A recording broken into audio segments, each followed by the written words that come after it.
дұрыс көрмеймін, жалпы енді ол мүлдем кез келген ана дұрыс көрмейді деп ойлаймын. Ладно, қанша жігітің болып тұрса да, балалармен таныстыру деген ол дұрыс емес сияқты, себебі оны балалар қалай қабылдайды деген сияқты ғой.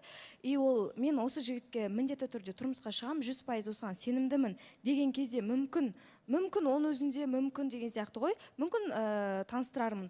А так әлі толық сенімді болмаған адамға, мен осы адамға тұрмысқа шығам деген адамға барып таныстыра алмайды екен біріншіден. Екіншіден ол кезінде я фрукты алып келейін деп жазған күні мен негізі көңіл-күйім онша болмаған. Содан кейін де кішкене қалай айтсам болады. Басқа да шаруалармен, басқа да тірліктермен көңіл-күйім болмағаннан кейін, давай бүгін емес, басқа күні деген сияқты ой болды. Ал бірақ таныстырғым келмейді дейтін әңгіме жоқ сізде, иә? Жоқ, мен таныстырмаймын. Таныстырғым келмейді емес, баласаққа мүлдем таныстырмаймын. Бұл принцип. Бұл принцип әрине. Неге? Жоқ, қараңызшы, ол қаншалықты дұрыс, мен үшін дұрыс емес деп ойлаймын. Иә, жоқ, соны түсіндіріп айтсаңыз. Мен ол жігітке сенімді болсам, 100%-ға мен осы жігітке тұрмысқа шығамын деп тұрсам, мен ол кезде таныстырамын деп ойлаймын. Оның өзінде ол нақты емес. Сол үшін ол нәрсені мен даже былай ойланып та көрмейді екенмін. Может быть, таныстырармын деген сияқты ойда болмайды екен менде. И даже мен таныстырмағаным да дұрыс па деп қалдым. Себебі бір жарайды енді деп көп нәрсеге бір мен негізі көзімді жұмып қарай салаймын ғой, қойшы деп. Онда тұрған не бар, может контент, может не деп. Бірақ енді Тәужанға бір сұрақ қойым келіп тұрғаны бар енді. Қойыңыз. Тәужан, жалпы енді екеуміз жұп болдық. Бәрі жақсы вроде бы. Либо мен андай ойлар келді да маған, сіздің бір сыртта шынымен де ұнататын қызыңыз бар ма? Бір енді екеуміз мүмкін мынандай ой келді, мүмкін екеуміз екі жақта жаңағындай. Бұл кісі Шымкентте мен Таразда жүрген кезінде бір танысып қалып, сөйлесіп қалып, болмаса бір солай бір жүрегіңізден орын алып қалған адам бар ма или? Жоқ. Мәссаған, неге ондай сұрақ, Айгүл? Жоқ дейсіз ба? Енді бүгін азанда бір фото келді маған. Енді жалпы негізі көбісі отрывок видеолар жіберіп атады, тиктоктан болсын, басқа болсын. Мен ол кезінде енді қасында жүрген қыз шығар мүмкін деп солай қабылдаймын. Енді досыммен жүреді, мен де мысалы достарым көп деген сияқты, мән бермеймін да көп нәрсеге.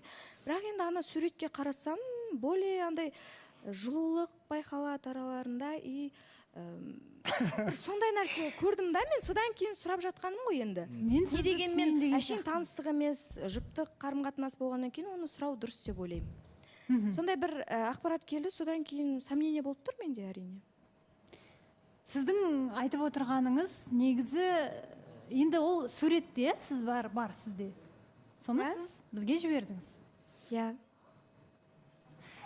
Өзіңіз айтып берсеңіз бірінші, себебі мен шамамен жарнама уақытында естідім бұл әңгіме туралы. Жоқ, ол жерде, жалпы мына жерде мен айтайыншы, біз екеуміз таныстық кезімізде, осы жерде Әділетпен бір тамақ ішіп отырған суретіміз кәдімгідей үлкен әңгіме болып шыққан болатын осында. Бүйтіп әдемі болып анайға шыққан болатынбыз.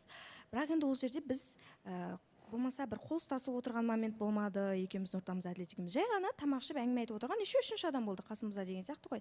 Енді ал бұл суретте сәл енді жақынырақ, ондай жай ғана тамақ ішіп отырған жоқ, более жылулық сезіледі. И соны мен мүмкін жылулықты сол кісіден көріп жүрген шығар деген ойлар келді маған. Мәссаған, түсінгенім бойынша, яғни Тәуіржан сыртта бір қызбен кездескен. Және сол қызды таныдыңыз ба өзіңіз? Ол қызды танығанда мен негіз танымайды екен, бірақтан бір байқап қалғаным, маған тиктоктан отрывоктарын стримнің жіберіп атты да, осындай қыз қасында отыр екен деді. Мен қасында отырса онда тұрған не бар деген ой болды да, менде жарайды деп оған мән берген жоқпын. Бірақ енді ана сурет келгеннен кейін барып, сол қасында отырған қыз ғой деп сосын таныдым. Деп ойланып қалдым одан кейін. Қалай болады екен? Тәужан, тыңдап тұрмыз сізді. Қай бір өштен келген ма, маған оны былай да сұрайса болады еді ғой менен. Ну ладно, тоқталып өтейік. Енді былай ғой, енді өшенген дым жоқ, енді мына жерде екеуміз таныстық кезінде Әділеттікін былайынан шығарып, бір сондай, мен де сөз айтқам, сұрайсам болады ғой деп негіз. Жарайды, біз екеуміз отырдық па фотода? Екеулеріңіз отырсыздар. Тек екеуміз ғана ма? Тек екеуміз емес, енді басты неде екеуміз отырсыздар деген. Сіз именно Әділетпен шай ішуге ма барған кезде сіздер үшеуі отырдыңыздар, иә, дұрыс па? Екеуіңіз и тағы бір адам. Біз қанша адам отыр екенбіз? Екеу, үш адам ба? Үш-төртеу отырсыздар. Одан көп сияқты кішкене. жоқ Сәл-сәл. 3-4 адам отыр. 3-4 емес, одан кішкене көбірек деу. 4 адам жарайды, 4 адам ол. Қоссай тағы кішкене. Жоқ, мен көзіммен көрген 4 адам. Жарайды, онда в общем былай болады. Мен примерно білдім ол нәрсе болатынын, потому что жүрегім сезеді ғой андай маяк келді да маған. Өйткені ол жерде помните, мен бір адамды айтып едім ғой, кезінде таныста болған кезде бір жігіт бар, который мені кішкене көре алмайтын деп. Который өмірі там мен біреумен сөйлесем соған гүл жіберіп, сондай бір жігіт бар. Мен сол туралы айтқан болатын. Бірінші эфирда мен андай күдіктенгем сол ма деп. Сөйтіп, соны кеше көріп қалам по идее. Ол эфирдан кейін біз эфирда негізі былай болды. Мен тиктокта отырдым, сосын қасында дос балам отырды. То есть інім. И соның қасында қыз отырды, мына жақта отырды. Сосын мен тиктокқа бір кірген кезде бүйтіп көрсеткен тұғым. Кім бар қасында деген, Айгүл ма көрсетші деген кезде мен бүйтіп көрсеткен болатын. Одан кейін кешке біз тағы бір заведение барған кезде сол кісіні көріп қаламын мен, короче. Ол менімен өтірік андай амандаса да, типа, о, қалайсың деген сияқты, типа, күшті көріп жатырмын, Айгүл қызың пайда болды. Я не помню, там қашан бір 2 жыл бұрын ғана бір қызбен жүр ғой, что там, анау мынау деп маған әңгімені жегізіп. Сәл түсініксіз болып кетті әңгімеңіз. Бастан бастап түсіндіріп айтыңызшы. В общем, мен бір заведениеға барамыз, одан кейін сосын сол жерде сол болғанын көремін. Сосын сөйтіп менімен амандасады, бір доброжелательный адам ұқсап. Сөйтіп мен примерно ойлағам, ертең қазір осылай отырғанымыз ертең тарайды ау деп ойладым. Өзім просто ойладым. Қалай отырғаныңыз? Бұл жерде жоқ, біз ол жерде бірінші просто отырдық. Қасында отырған. Ол қыздан бастайық. Ол қыз кім деген сұрақ? Ол қыз енді мен бұрыннан келатқан танысым. И то маған қарындасым по идее. На самом деле, как қарындасым ретінде относитсем. Еще мен Айгүлмен тауға баратқан кезде сұрағам, сен руың қандай дедім. Онда руы табын, короче. Вот, деп ойладым да, сосын ойлағам, онда тауға шақырайын ба деп ойладым да, бірақ қойшы, тағы да осындай әңгіме болып кетеді ау дедім. Бірақ содан кейін, уже кездесіп болғаннан кейін, кешке біз бәріміз отырған кезде, біреу сол түсіріп алды, сол жігіт. По-любому сол түсіріп, басқа өйткені адам болған жоқ ол жерде түсіретін. Сөйтіп сол түсіріп алып жіберген редакцияға фото. Просто мен қай моментін түсіріп алды деген сол қызық болып тұр да маған. Енді мен ойлаймын, егер де ол кезекті кездесулердің бірі бар. Жоқ, максимум бүйтіп, жоқтасып бүйтіп бір нәрсе көрсеткен сияқты сондай бір момент болған шығар деп ойлап отырмын да енді. Мен білмеймін ғой, көрсетіңіздер енді. Бәріміз бірге. Айгүл, ол жерде кәдімгі бір адамдардың отырған енді былай ғой, біз әділетпен салыстырып жатыр ғой. Енді ол жерде біз әділет екеуміз отырған кезде былай қарама-қарсы отырған болатынбыз, бір-бірімізге әңгімені беріп қойып деген сияқты. Ал бұл жерде бір ауыз толтырып әңгіме айтылып жатыр, болмаса қарама-қарсы отыр деген емес. Более айтып тұрмын ғой жаңағындай. Енді бізде бүйтіп фотоны қараған кезінде бір нәрсе сезесің ғой, бір маяк келеді деп жатыр ғой. Сондай чувство маяк бізге де келді да енді. Сөйтіп қарап қалған кезінде что-то не то деген ойлар келеді ғой. Қалай резко на тема секіріп кеттік жаңа, вообще түсінбей қалдым. На каком моменте? Просто жаңа вообще басқа тема туралы айтып жатты да, сосын. Қандай тема айттық бағана?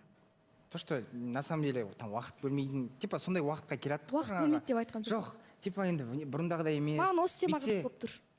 Негізі мәселе қайдан болды? Неге таныстырмайсыз дегенде мен тіпті тұрмысқа шығам ба шықпайын ба мен сенімсізбін дегенде әңгімелер кетті. Неге дегенде тіпті қазір менің күмәнім бар, себебі маған ақпарат келді дедіңіз сөзіңіз. Енді сурет келді дедіңіз. Енді сіз айтып отырсыз ол жай ғана кездесу деп. Мен де естідім бұл әңгімені, бірақ мен суреттің өзін көрген жоқпын. Енді бір Айгүл, сізде жай отырысты айтпайтын шығарсыз, білмеймін, суретті көріп алайықшы, содан кейін айтайық қандай қарым-қатынас, қандай кездесу болды. қазір бәрін йо дейсіңдер ғой, короче. Кен?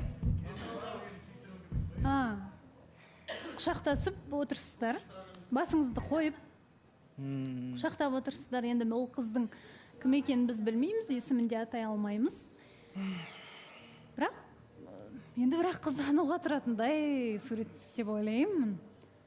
Кез келген қыз бала, сіздер де жұптықтан кейін сіздер кәдімгідей қызбен жігіт жүріп жатқан, қызбен жігіт болып саналасыздар. Және қызғану орынды сияқты менің ойымша. Негізі орынды, иә? Сіз екеуіңіз осы суретті айтып отырсыздар ма? Иә, осы сурет. Негізі мынау видео болған вообще. Негізі мынау видео болған. Именно просто сол жердің отрывығын не істеген ғой, короче, қырқып алғанда фотоға жіберіп тұр ғой. Негізі мынау видеоға түсіріп алды, походу. Потому что мен сіздер ойлайсыздар